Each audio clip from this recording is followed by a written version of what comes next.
तापी जिला सहायक माहिती नियामक अधिकारी निमेश भाभोर ने जो डुप्लीकेट जर्नलिस्ट है उनके ऊपर बड़ा खुलासा किया है। उनका कहना है एक भी पेपर प्रिंट नहीं करते और यूट्यूब पे चैनल बना के लोगों को ब्लैकमेल करने वाले पत्रकार बहुत बढ़ गए हैं।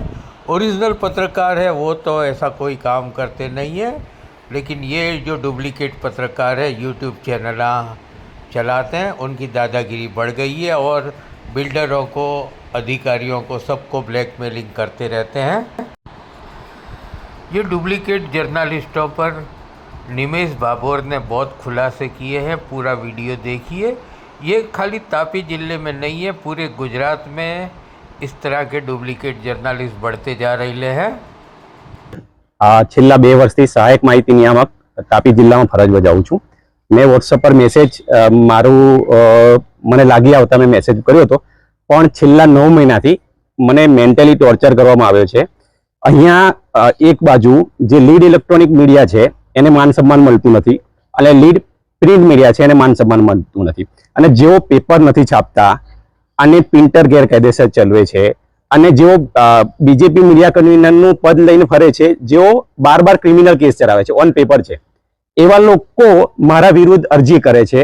એ ભદુરિયાભાઈ અને કમલેશ ગામિત, જેઓ ખોટું સીએસ સર્ટિફિકેટ 17 લાખનું ધરાવે છે, ખોટું પ્રિન્ટર ધરાવે છે, ટીસી નંબર પર 3 વર્ષ ચલાવે છે। આવા તો અસંખ્ય પેપરો સુરત આખા દક્ષિણ ગુજરાતમાં ચાલે, પણ હું તાપી જિલ્લાની વાત કરું તો 8 પેપર એવા છે જે ડી બ્લોક એટલે કે જે પેપર છાપી જ ના, છતાં પણ એમાં અધિકારીઓ જે તે બિલ્ડરને દબાવવાની વાતો કરે છે। ટીસી નંબર પર ગેરકાયદેસર ખંડણી એટલે આરએનએમાં એ બ્લેકલિસ્ટ થયા હોય કે ડી બ્લોક થયા તો બી છાપવું। અને અહીં એક સંગઠન જે બીજું જે સાચા પત્રકારનું સંગઠન તેઓએ આવેદનપત્ર આપ્યું હતું, એના પછી આપણે એને રિમૂવ પણ કર્યા હતા, પણ એ લોકો ખોટી અણસમજ ના કરે મારા પર 25 કરોડનો માનહાનિ કેસ કરવો, મારા વિરુદ્ધ અરજી કરી, મારી ગાડીનો પીછો કરવો, મને મારી નાખવાની ધમકી આપી, એવું બધું કાવતરા કરી ચૂક્યા છે। પણ મને દુઃખ એ વાતનું લાગી રહ્યું કે મારે માહિતી અને પ્રસારણ વિભાગ જે મારો વિભાગ છે એ પણ જ્યારે એ અરજીના અનુસંધાને જેમાં ચાર્જશીટે બનવાની નથી કે જેમાં કશું થવાનું નથી, તો પણ એ મારા અધિકારીઓ જેમ મેં એસીબીનો પકડાયો હોય કે મેં કોઈનું મર્ડર કરી નાખ્યું, જે મેં કરપ્શન કર્યું, હું સાચી લડાઈ લડી રહ્યો છું, તો ત્યારે માહિતી અને પ્રસારણ વિભાગના અમુક અધિકારીઓ, બધા નહીં પણ અમુક અધિકારીઓ જે મને સાથ આપવાની જગ્યાએ જે તે ખોટા વ્યક્તિઓ જે 12 ક્રિમિનલ કેસ ધરાવે છે, 3 ક્રિમિનલ કેસ ધરાવે એવા પત્રકારો 2,000માં 3,000માં આઈ કાર્ડ લઈ આવે છે।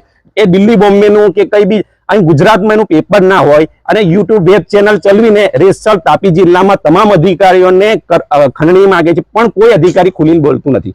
હું જ્યારે બોલવા ગયો તો મારા વિરુદ્ધ અરજી, આવેદનપત્ર, કલેક્ટરને આવેદનપત્ર આપું, 25 કરોડનો માનહાનિ કેસ જે કોર્ટમાં પણ એન્ટર જ ના થાય, જજ બી ના કરે એવા 25 કરોડના માનહાનિ કેસ કાવતરા ધરપ કર્યું।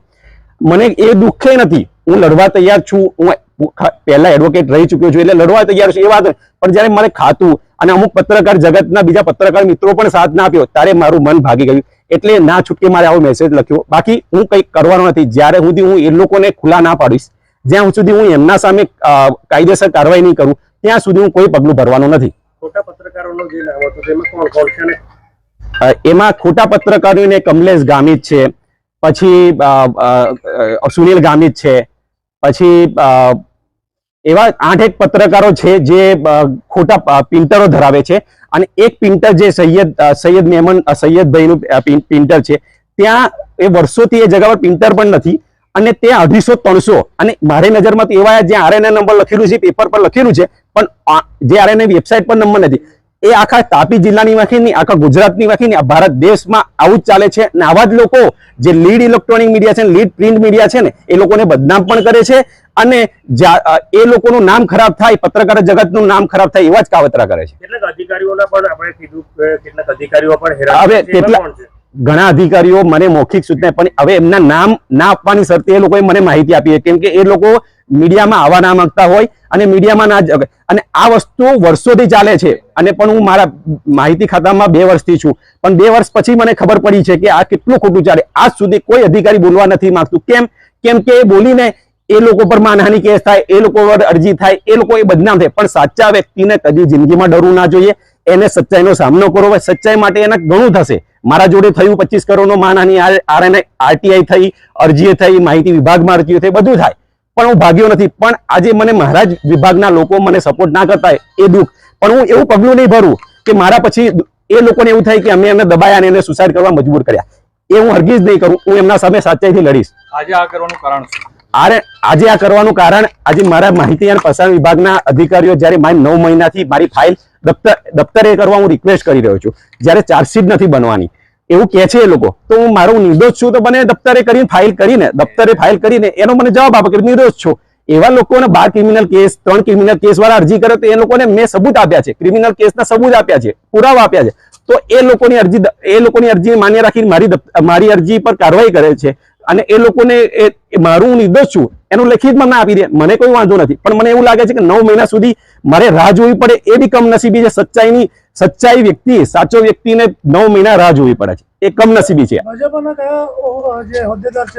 મીડિયા કન્વીનર હોદ્દો છે. મને એવું જાણવા મળ્યું છે કે એને મીડિયા કન્વીનરનો હોદ્દો અને એ લેટર પેડ ઉપયોગ ના કરી શકે, એને સંમતિ લેવી પડે પ્રમુખની. પણ એને પ્રમુખ, અને આ લેટર પેડ મારો એક વિષય છે કે કદાચ બીજેપી મીડિયા કન્વીનરને, બીજેપી પક્ષને પણ ખબર ના હોય કે આ એના પોતાના લેટર પેડનો ઉપયોગ ક્યાં કર્યો, તપાસનો વિષય છે. કેટલા લેટર પેડનો આવો મિસયુઝ કર્યો છે એ તપાસનો વિષય છે. આ બાબતે કોઈ ફરિયાદ આપના દ્વારા કરવામાં આવી હતી ખરી? મારા દ્વારા મેં એલસીબી પીઆઈ ને હજુ એમને ઇન્વર્ટ કર્યા નથી, કેમ કે હું હોલ્ડ કરવા માંગતો હતો કે મારા માહિતી અને પ્રસારણ વિભાગ શું એક્શન લે છે મારી ફાઇલ પર, ત્યાં સુધી મેં હોલ્ડ કરવા કહ્યું હતું પીઆઈ સાહેબ. વ્યક્તિનું નામ શું છે મીડિયા કન્વીનર? ભદુરિયા, શિવ નરેશ ભદુરિયા. જે અધિકારીઓ હેરાન